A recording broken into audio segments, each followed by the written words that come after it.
Hello friends. आज हम negotiable instrument का एक बहुत इंपॉर्टेंट और की कंसेप्ट डिस्कस कर रहे हैं। कंसेप्ट का नाम है होल्डर इन ड्यू कोर्स। मैंने लास्ट वीडियो के माध्यम से होल्डर कंसेप्ट आपसे डिस्कस किया था और अब जो है नेगोशिएबल इंस्ट्रूमेंट का सबसे की कॉन्सेप्ट हम डिस्कस करने वाले हैं, होल्डर इन ड्यू कोर्स। इस पर्टिकुलर सब्जेक्ट मैटर को समझने के बिना हम कभी नेगोशिएबल इंस्ट्रूमेंट को नहीं समझ सकते हैं। दूसरी इंपॉर्टेंट बात, नेगोशिएबल इंस्ट्रूमेंट का बेस या की कंसेप्ट तो ये है ही साथ इंस्टीट्यूट का भी एक फेवरेट टॉपिक है। रीजन, इसकी theoretical and practical asking.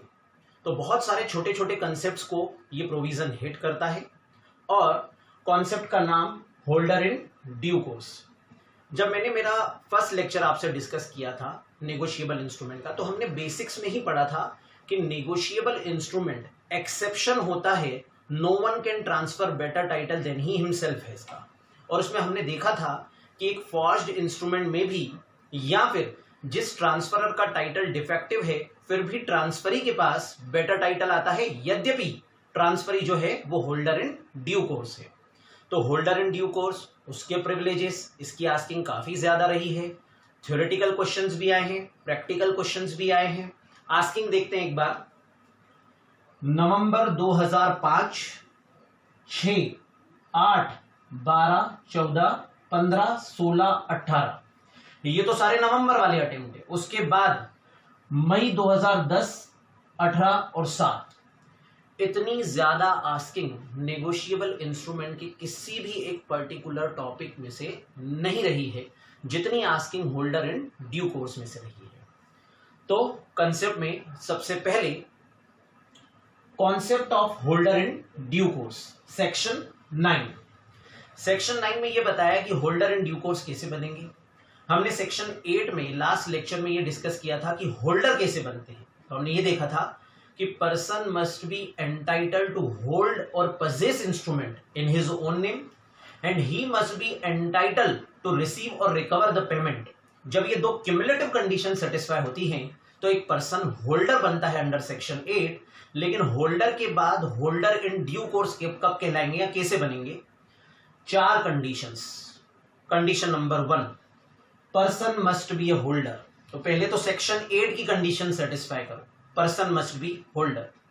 Second, for consideration, जो पर्सन है अभी होल्डर बना यानी वो एंडोर्स ही होगा, इंस्ट्रूमेंट एंडोर्स होके आया उसके पास, तो वो पर्सन जो है उसने नेगोशिएबल इंस्ट्रूमेंट एक्वायर किया है for consideration, that means he is holder for consideration. आगे, before maturity, due date, maturity date जो है उसके पहले ही होल्डर के पास नेगोशिएबल इंस्ट्रूमेंट आ गया हो।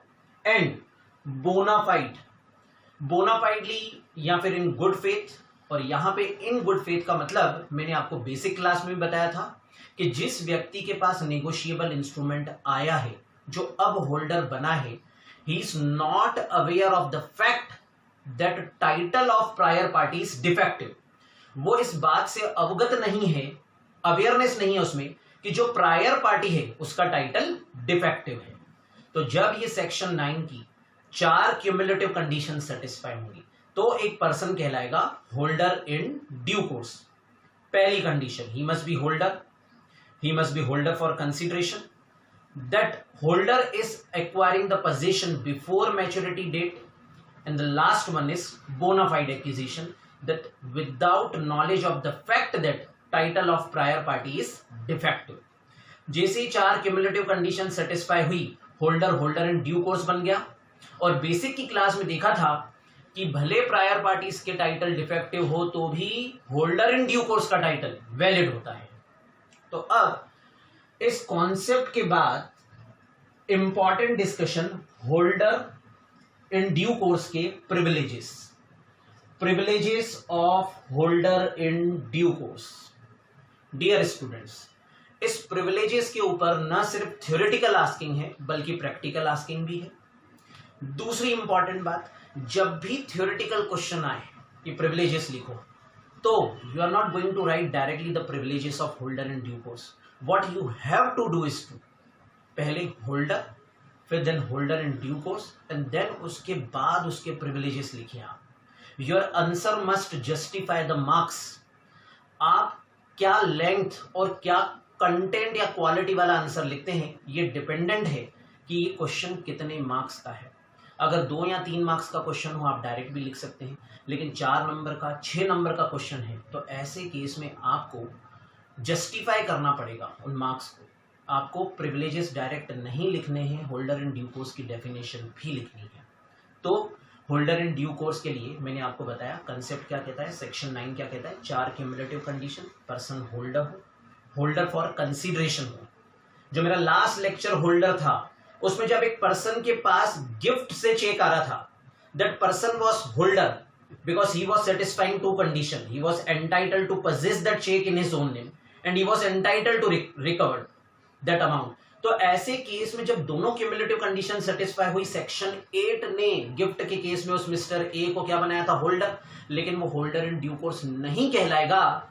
The very reason is consideration is not involve there. तो पर्सन होल्डर हो, उसने कंसीडरेशन से एक्वायर किया हो इंस्ट्रूमेंट को before maturity date and bona fide acquisition, that without knowledge कि प्रायर पार्टी का टाइटल डिफेक्टिव है। ये तो हो गया कंसेप्ट। अब ये जो प्रिविलेजेस है इसके ऊपर थियोरेटिकल और प्रैक्टिकल आस्केंगे, हमें बहुत सारे एग्जांपल्स बना बना के समझना पड़ेगा as to what is the concept. तो प्रिविलेजेस में पहला privilege of holder in due course, every prior party to negotiable instrument is liable to holder in due course, section 36। जो भी प्रायर पार्टी है वो नेगोशिएबल इंस्ट्रूमेंट में holder in due course के प्रति लायबल रहेगी। एक बेसिक सा एग्जांपल हम देख चुके हैं पहले भी, mister A B is debtor to mister A. Mister A ने प्रॉमिसरी नोट रिसीव किया मिस्टर बी से जो कि उनके डेटर थे। मिस्टर ए ने अपने क्रेडिटर सी को एंडोर्स किया, सी ने डी को एंडोर्स किया, डी ने ई को एंडोर्स किया। ड्यू डेट के दिन ये इंस्ट्रूमेंट मिस्टर ई के पास है, mister E holder in due course है। अगर ड्यू डेट के दिन मिस्टर बी इसे डिसऑनर कर देते हैं तो ऐसे केस में मिस्टर ई जो होल्डर इन ड्यू कोर्स है ये अपनी किसी भी प्रायर पार्टी को लायबल बना सकते हैं बाय सर्विंग नोटिस। मैंने आपको ये बात पहले भी एक लेक्चर में बताई थी कि जितनी भी प्रायर पार्टीज होती हैं वो होल्डर इन ड्यू कोर्स के प्रति लायबल होती हैं इन केस ऑफ डिसऑनर। जिस पार्टी को holder in due course notice serve करेगा वो पार्टी उसके प्रति लायबल होगी। तो हमारे इस एग्जांपल में holder in due course mister E, अगर इंस्ट्रूमेंट डिसऑनर होता है, बी के द्वारा डिसऑनर किया गया, तो मिस्टर ई किसी भी प्रायर पार्टी को लायबल बना सकते हैं by serving notice of dishonour. तो जो पहला प्रिविलेज था होल्डर इन ड्यू कोर्स के लिए वो था हर प्रायर पार्टी नेगोशिएबल इंस्ट्रूमेंट की लायबल रहेगी होल्डर इन ड्यू कोर्स के प्रति। हमने एग्जांपल में देख लिया, ई होल्डर इन ड्यू कोर्स थे, सारी प्रायर पार्टीज उनके प्रति लायबल होंगी यदि इंस्ट्रूमेंट डिसऑनर हो जाता है। तो second privilege, holder who derives title from holder in due course has same rights as that of holder in due course. हर वो होल्डर जिसने होल्डर इन ड्यू कोर्स से उस इंस्ट्रूमेंट को एक्वायर किया है उसे भी सारे के सारे वही अधिकार होंगे जो होल्डर इन ड्यू कोर्स के पास है। एक एग्जांपल के माध्यम से समझते हैं। लेट अस सपोज यहां पे अगेन एक एस्पेक्ट सेम एग्जांपल कोई ले लेते हैं। मिस्टर बी डेटर है, मिस्टर ए उनके क्रेडिटर है। क्रेडिटर को डेटर ने प्रॉमिस टू पे किया by way of executing a promissory note. Mister A ने अपने सी क्रेडिटर को एंडोर्स किया। डी जो है, डी ने मिस्टर सी के यहां से इस प्रॉमिसरी नोट को चोरी कर लिया। अब मिस्टर डी जो है उनका टाइटल डिफेक्टिव होगा क्योंकि होल्डर और होल्डर इन ड्यू कोर्स की कोई भी कंडीशन मिस्टर डी सेटिस्फाई नहीं करते हैं। चोरी से लिया हुआ इंस्ट्रूमेंट है, स्टील किया है उनने, और इस कारण डी का टाइटल डिफेक्टिव है, लेकिन जब मिस्टर डी इस इंस्ट्रूमेंट को एक्वायर कर रहे थे, चोरी कर रहे थे, तब let us suppose mister G ने उन्हें देख लिया था. Mister G is aware of the fact that the title of mister D is not good, defective title है. अब मिस्टर ई जो है वो है क्रेडिटर मिस्टर डी के. डी ने एंडोर्स किया ई को, ई ने एंडोर्स किया अपने क्रेडिटर एफ को, और एफ ने एंडोर्स किया मिस्टर जी को.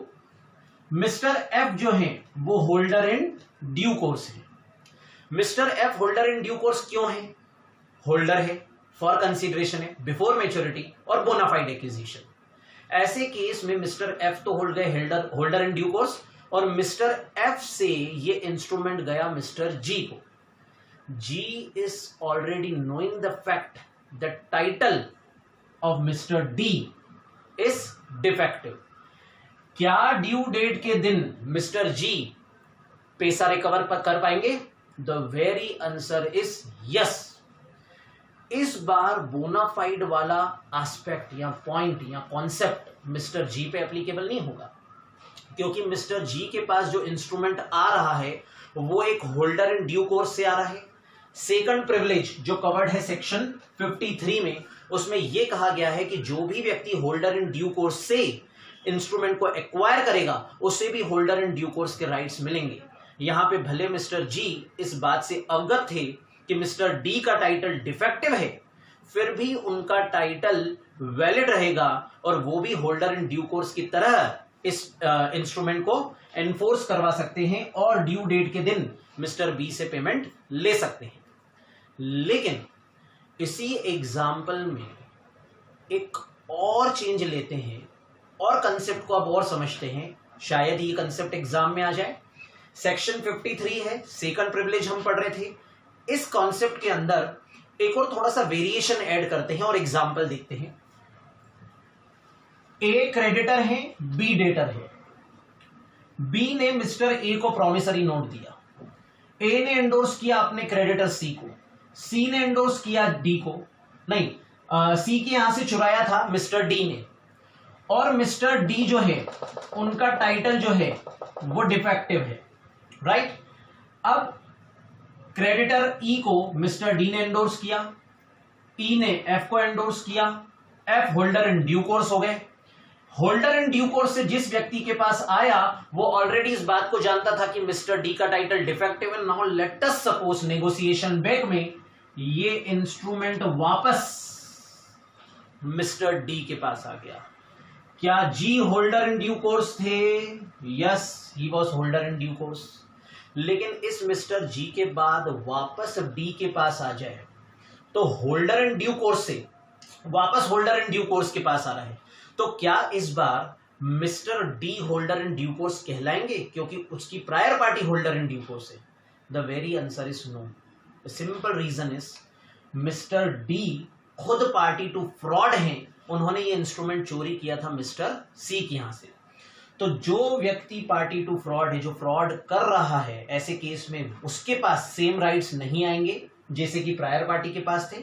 अदरवाइज हमारे पिछले एग्जाम्पल में मिस्टर एफ जब होल्डर इन ड्यू कोर्स थे और उसके बाद इंस्ट्रूमेंट मिस्टर जी के पास आ रहा था, तो जी के पास जब इंस्ट्रूमेंट आया and G was knowing the fact that title of prior party is defective, then too जो जी है उसके पास वैलिड टाइटल आ रहा था सेकंड प्रिविलेज के कारण, सेक्शन 53 के कारण. लेकिन अगर डी के पास वापस ये इंस्ट्रूमेंट आ जाए तो डी का टाइटल वैलिड नहीं रहेगा, भले चाहे ये इंस्ट्रूमेंट डी के पास होल्डर इन ड्यू कोर्स से आए तो भी वैलिड टाइटल नहीं मिलेगा. रीजन, डी खुद फ्रॉस्टर्स थे, उनने फ्रॉड किया था, उन्होंने वो चोरी से एक्वायर किया था इंस्ट्रूमेंट, इस कारण उसे इस सेकंड प्रिविलेज का बेनिफिट नहीं मिलेगा. हमारे सेकंड प्रिविलेज के बाद हम आते हैं हमारे थर्ड प्रिविलेज पे. अब अगला डिस्कशन ये मैं आपको पढ़ा चुका हूं, 2 प्रिविलेजेस हो गए हैं. थर्ड प्रिविलेज पे आते हैं. No prior party can set up a defence that negotiable instrument is drawn, endorsed, accepted without consideration, section 43. ये सेक्शन 43 अकोमोडेशन बिल है। मैंने आपको पहले भी ये कंसेप्ट बताया है, अभी हम इसको रिपीट करते हैं। Let us suppose A and B दोनों फ्रेंड्स हैं। ए को पैसे की आवश्यकता है। ए को पैसे की आवश्यकता क्यों है? क्योंकि उनको सी को कुछ पेमेंट करने हैं। अब ऐसे केस में ए जो है उन्होंने एक बिल ड्रॉ किया मिस्टर बी पे। ए ने बिल ड्रॉ किया बी पे। B is not a debtor to A, but फिर भी अपने फ्रेंड की हेल्प करने के लिए, उनके अकोमोडेशन के लिए मिस्टर बी ने एक्सेप्ट किया इस बिल को।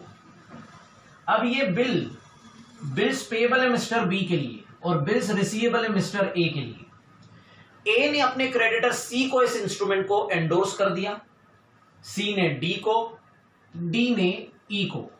ड्यू डेट के दिन इंस्ट्रूमेंट जो है वो मिस्टर ई के पास है। मिस्टर ई पहुंचे मिस्टर बी के पास और ड्यू डेट के दिन पैसा मांगा। अब मिस्टर बी प्ली कर रहे हैं, बोल रहे हैं कि ये तो मैंने मिस्टर ए की हेल्प के लिए, उनके अकोमोडेशन के लिए एक्सेप्ट किया था, अदरवाइज मुझे कोई पैसा नहीं देना है, इस कारण मैं लायबल नहीं हूं। तो मिस्टर बी इस बात पे प्ली नहीं कर सकते। जिस वीडियो लेक्चर में मैंने आपको सेक्शन 43 समझाया था, उसमें मैंने आपसे प्रिंसिपल ऑफ एस्टॉपल डिस्कस किया था कि जो व्यक्ति एक बार एक्सेप्ट कर ले, उस बात पे बाद में वो डिनाई नहीं कर सकता। यहां पे मिस्टर बी जब एक्सेप्ट कर रहे हैं इंस्ट्रूमेंट को, तब वो इस बात को भी एक्सेप्ट कर रहे हैं कि मैं डेटर हूं। बाद में वो बोल रहे हैं कंसीडरेशन नहीं है, तो होल्डर इन ड्यू कोर्स के प्रति तो वो लायबल होंगे। और यही एग्जाम्पल मैंने उस लेक्चर में भी दिया था। यहां पे ड्यू डेट के दिन इंस्ट्रूमेंट मिस्टर ई के पास है, ई के प्रति बी लायबल होंगे, भले कंसीडरेशन इन्वॉल्व नहीं है, भले एक्चुअल में मिस्टर बी जो है वो डेटर नहीं है ए के, और उन्होंने मिस्टर ए के अकोमोडेशन के लिए इस बिल को एक्सेप्ट किया, पर फिर भी यहां पे मिस्टर ई के प्रति मिस्टर बी लायबल होंगे। और इस कंसेप्ट को हम ऑलरेडी पहले पढ़ चुके हैं।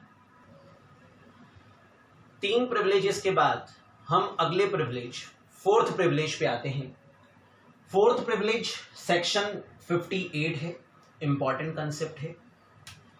लिखा है, no prior party can set up a defence that negotiable instrument was lost. कोई भी prior party holder in due course को इस बात पे प्ली ना करे कि ये तो इंस्ट्रूमेंट घूम चुका था। Was obtained by offence, offence करके ऑब्टेन किया गया था। फ्रॉड और अनलॉफुल कंसीडरेशन, जो कंसीडरेशन इन्वॉल्व है वो अनलॉफुल है, या फ्रॉड्यूलेंट एक्टिविटी करके सामने वाले व्यक्ति ने एक्वायर किया है। इस प्रकार के प्ली जो है वो वर्क नहीं करेंगे। प्रायर पार्टीज तो होल्डर इन ड्यू कोर्स के प्रति लायबल होंगी। एक बहुत ही इंटरेस्टिंग आस्किंग रही है इंस्टीट्यूट की, जो मैं एग्जांपल अभी दे रहा हूं, ये पास्ट एग्जाम क्वेश्चन है, बहुत अच्छा सा डिस्कशन है। हम देखते हैं क्या मामला है। मिस्टर ए, मिस्टर बी दोनों फ्रेंड्स। मिस्टर ए को पैसे की आवश्यकता है। मिस्टर ए ने बी से पैसे मांगे।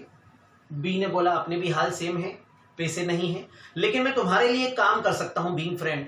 तुम बिल ड्रॉ कर लो, मैं एक्सेप्ट कर देता हूं, और तुम चाहे तो बाद में बैंक से डिस्काउंट करवा लेना। ऐसे केस में मिस्टर ए के अकोमोडेशन के लिए मिस्टर बी ने एक अकोमोडेशन बिल को एक्सेप्ट किया, यानी ए ने बिल ड्रॉ किया मिस्टर बी पे और बी ने उसे एक्सेप्ट करके दे दिया। तय ये हुआ था कि मिस्टर ए को पैसे की चूंकि आवश्यकता है, तो अब वो उस बिल को डिस्काउंट करवा देंगे बैंक से और फिर प्रोसीड्स अपने पास रखेंगे। लेकिन मिस्टर ए के पैसों की सपोज कहीं से व्यवस्था हो गई और मिस्टर ए ने उसे डिस्काउंट नहीं करवाया। अब मिस्टर ए ने बी को कॉल किया, दोनों की मीटिंग हुई। ए ने बताया कि जो पैसे की पर्पस थी वो रिजॉल्व हो चुकी है, इस कारण मैं आपको ये इंस्ट्रूमेंट वापस दे रहा हूं। मिस्टर बी ने बोला ठीक है, well and good. Mister B ने इस नेगोशिएबल इंस्ट्रूमेंट को 2 पार्ट्स में फाड़ दिया और फेंक दिया वहीं पे। दोनों ने साथ में सपोज चाय पी, और चाय पीने के बाद दोनों अपने घर की तरफ जाने लग गए। मिस्टर बी तो अपने घर की तरफ चल गए। मिस्टर ए ने जो फटा हुआ नेगोशिएबल इंस्ट्रूमेंट है उसे उठाया, और जैसे हम इंडियंस बहुत कलाकारी से फटे हुए नोट को भी चिपकाते हैं और इस तरीके से चिपकाते कि पता ही नहीं चलता है कि वो फटा हुआ था, वैसे ही मिस्टर ए ने इस बिल्स रिसीवेबल को चिपका दिया। दिख ही नहीं रहा है कि वो फटा हुआ है, ऐसा लग रहा है कहीं से फोल्ड किया हुआ है। अब मिस्टर ए के पास जो इंस्ट्रूमेंट है वो उन्होंने एंडोर्स कर दिया मिस्टर सी को, सी ने एंडोर्स किया अपने क्रेडिटर डी को, डी ने ई को और ई ने एफ को। Now let us suppose due date के दिन ये इंस्ट्रूमेंट मिस्टर एफ के पास है और एफ जो है वो होल्डर इन ड्यू कोर्स है। ड्यू डेट के दिन एफ पहुंचे मिस्टर बी के यहां, पैसे दो। मिस्टर बी जो है उन्होंने इंस्ट्रूमेंट देखा, थोड़ी देर के लिए तो चक्कर आए कि ये तो फाड़ दिया था, लेकिन सवाल ये उठता है कि क्या मिस्टर बी लायबल रहेंगे। अगर हम फोर्थ प्रिविलेज को देखते हैं तो वहां पे ये लिखा है कि अगर एक व्यक्ति होल्डर इन ड्यू कोर्स है तो प्रायर पार्टी ये डिफेंस सेटअप नहीं कर सकती कि ये इंस्ट्रूमेंट ड्रॉ किया गया था फ्रॉड्यूलेंटली, ये लॉस हो चुका था, ये ऑफेंस करके ऑब्टेन किया गया है, कोई कंसीडरेशन ही इन्वॉल्व नहीं है, इस प्रकार की कोई प्ली कोई डिफेंस वर्क नहीं करेगा। मिस्टर बी लायबल रहेंगे मिस्टर एफ के प्रति, और mister F holder in due course है, फोर्थ प्रिविलेज, उसके तहत मिस्टर बी जो है वो एफ के प्रति लायबल होंगे। बहुत अच्छी आस्किंग रही थी ये इंस्टीट्यूट की, बहुत इंटरेस्टिंग सा केस है जो मैंने आपको पास्ट एग्जाम क्वेश्चंस की एक क्वेश्चन बैंक दी है, उसमें ये गिवन है।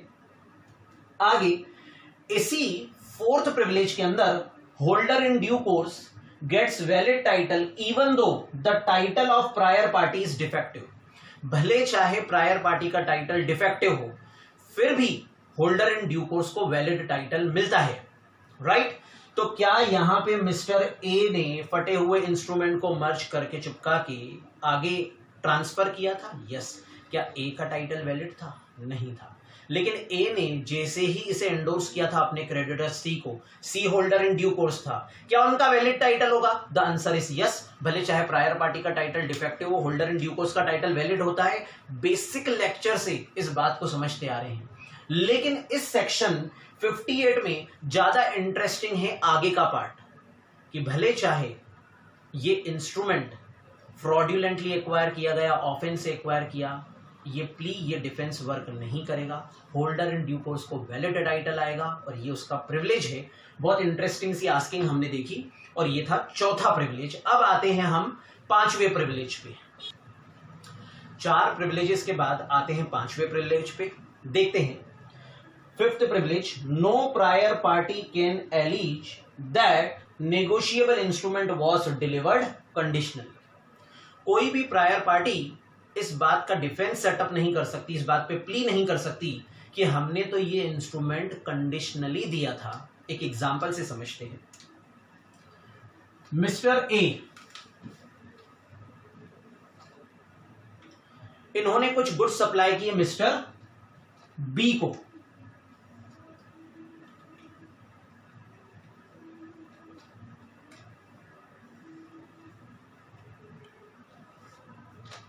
लेट अस सपोज गुड्स पे हो चुके हैं और अब इन गुड्स का मूवमेंट होगा बी की जो ऑफिस प्रेमाइस है, प्लेस ऑफ बिजनेस है, टुवर्ड्स दैट। अब बी ने पेमेंट की जगह मिस्टर ए अपने क्रेडिटर को एक प्रॉमिसरी नोट दिया, और प्रॉमिसरी नोट देते समय ये बोला गया कि मैं इस प्रॉमिसरी नोट पे सिर्फ तभी ही लायबल रहूंगा जब गुड्स सेफली मेरे डेस्टिनेशन पे पहुंच जाएंगे। नाउ मिस्टर ए ने गुड्स पैक कर लिए हैं, गुड्स आर रेडी, गुड्स जाने वाले हैं ट्रांसपोर्टेशन में। मिस्टर बी ने ए को प्रॉमिसरी नोट दिया है, लेकिन एक बात बोली है कि मैं लायबल तब होऊंगा जब सेफली ये गुड्स मेरी डेस्टिनेशन पे पहुंच जाए। अगले ही दिन मिस्टर ए ने अपने क्रेडिटर सी को एंडोर्स किया, सी ने डी को, और अब ये इंस्ट्रूमेंट मिस्टर ई के पास है जो होल्डर इन ड्यू कोर्स है। फॉर कंसिडरेशन आया, बिफोर मैच्योरिटी, बोनाफाइडली, सारी कंडीशन सेटिस्फाइड है। अब मिस्टर ई पहुंचे बी के पास, पैसे दो। बी ने बोला कि जो गुड्स मुझे प्राप्त हुए थे वो नहीं प्राप्त होने थे, वो नहीं हुए, रास्ते में ही खराब हो गए, डिस्ट्रॉय हो गए, एक्सीडेंट हो गया, whatever the reason is. और मैंने एक कंडीशन बोली थी कि जब गुड्स मुझे सेफली मिले तो ही मैं लायबल रहूंगा, इसलिए मैं लायबल नहीं हूं। लेकिन क्या ये फैक्ट प्रॉमिसरी नोट पे लिखा हुआ है? क्या नहीं। रीजन, प्रॉमिसरी नोट कभी भी कंडीशनल नहीं हो सकता। हमने definition of promissory note section 4 में ही इसको समझ लिया था। ऐसे केस में जो कंडीशन बोली गई नेगोशिएबल इंस्ट्रूमेंट देते समय, वो नेगोशिएबल इंस्ट्रूमेंट का अपरेंट टेनर नहीं है, वो चीज उसमें लिखी हुई नहीं है। ऐसे केस में होल्डर इन ड्यू कोर्स को मिस्टर बी इस बात के लिए पेमेंट देने से मना नहीं कर सकते कि गुड्स मुझे नहीं मिले, मैंने तो कंडीशनली नेगोशिएबल इंस्ट्रूमेंट दिया था, ऐसा एलिगेशन नहीं चलेगा। तो क्या लिखा गया है 5वें प्रिविलेज में? No prior party can allege that negotiable instrument was delivered conditionally. Section 46 holder in due course के प्रति मिस्टर बी जो है वो लायबल रहेंगे। 5वें के बाद अब हम छठा प्रिविलेज पढ़ते हैं। In case of inchoate instrument, मेरे एक पहले के वीडियो में मैंने आपको समझाया था कि एक इनकम्प्लीट इंस्ट्रूमेंट को इनकोएट इंस्ट्रूमेंट बोलते हैं। In case of inchoate instrument holder in due course can recover full amount. Holder in due course जो है वो फुल अमाउंट रिकवर कर सकता है, but not exceeding the amount covered by stamp duty. But not exceeding the amount covered by stamp duty. अगर आप इस particular section 20 का मेरा लेक्चर देखेंगे तो उसमें सारे एग्जाम्पल्स कवर्ड हैं, होल्डर इन ड्यू कोर्स के सारे एस्पेक्ट्स कवर्ड हैं। फिर भी वही एग्जाम्पल मैं यहां पे रिपीट करता हूं और देखते हैं कि कैसे होल्डर इन ड्यू कोर्स जो है उसके पास वैलिड टाइटल आएगा, भले चाहे वो जितना अमाउंट एक्चुअली ड्यू था उससे ज्यादा अमाउंट फिल कर दिया जाता है। तो देखें एक एग्जाम्पल से। ए अलग अलग डेट्स पे मिस्टर बी को गुड्स सप्लाई करते हैं। तो there are various sales transaction. 31 March आ गई, मिस्टर बी की बुक्स ऑफ अकाउंट्स कंप्लीट नहीं है and he is not knowing as to what is the actual amount due to mister A. ऐसे केस में मिस्टर बी ने जो negotiable instrument promissory note के फॉर्म में एग्जीक्यूट किया वो क्या था? I promise to pay mister A और his order a sum of rupees, छोड़ दिया और बी ने साइन कर दी। बी ने साइन करके ये प्रॉमिसरी नोट ए को दे दिया। चूंकि ये कंप्लीट नहीं है, इनकम्प्लीट है, ऐसे इंस्ट्रूमेंट को हम इनकोएट इंस्ट्रूमेंट बोलते हैं या इनकम्प्लीट इंस्ट्रूमेंट बोलते हैं। और जो व्यक्ति इसका होल्डर बनेगा उसे राइट आ जाता है, इस बात का राइट कि वो उसको कंप्लीट कर सके। ये सेक्शन 20 में हमने डिस्कस किया था। दूसरी बात, जब मिस्टर ए ने अपनी बुक्स को कंप्लीट किया तो उन्होंने देखा अमाउंट ड्यू जो है वो 50,000 है। अमाउंट ड्यू जो है वो 50,000 है, लेकिन उन्होंने फ्रॉड्यूलेंटली यहां पे जो प्रॉमिसरी नोट है उसमें 80,000 रुपीज लिख लिए। अब ऐसे केस में मिस्टर ए के पास जो होल्डर थे राइट था टू मेक इट कंप्लीट। उन्होंने 50,000 जो एक्चुअली ड्यू था उसे 80,000 लिखा। 80,000 लिखने के बाद अपने क्रेडिटर सी, जो उनका क्रेडिटर 80,000 रुपीज के लिए था, उनको एंडोर्स कर दिया। सी ने अपने क्रेडिटर डी को एंडोर्स कर दिया। ना ड्यू डेट के दिन मिस्टर डी कितना रिकवर कर सकते हैं मिस्टर बी से? The answer is 80,000 and not 50,000। ये एग्जाम्पल मेरे सेक्शन 20 के लेक्चर में है, लेकिन लेट अस सपोज हमारा जो लोकल लॉ ऑफ लैंड है वो ये कहता है कि आपने जो ड्यूटी पे की है, तो लेट अस सपोज 50 रुपए के स्टाम्प पेपर पे बना हुआ था ये, और 50 रुपए के स्टाम्प पेपर पे ज्यादा से ज्यादा आप 60,000 रुपए तक का नेगोशिएबल इंस्ट्रूमेंट एग्जीक्यूट कर सकते हैं। तो ऐसे केस में भले मिस्टर ए ने 80,000 अमाउंट फिल किया है, फिर भी मिस्टर डी कितना रिकवर कर पाएंगे? Only 60,000, the amount which is backed by sufficient stamp duty. Stamp duty तक के कवरेज के लिए रिकवर कर पाएंगे वो अमाउंट। हमारे इस एग्जाम्पल में 60,000, एक्चुअल अमाउंट ड्यू था 50,000, पर प्रिविलेज ये कहता है कि वो फुल अमाउंट रिकवर कर सकते हैं। अगर यहाँ पे स्टाम्प ड्यूटी पूरी अप्रोप्रिएट पे होती तो मिस्टर डी 80,000 रिकवर कर सकते थे, लेकिन late us suppose stamp duty जो पेड है वो 60,000 तक के अमाउंट को कवर करती है, तो कितना वो रिकवर कर पाएंगे? ओनली 60,000। और यही एग्जाम्पल हम पहले भी डिस्कस कर चुके हैं।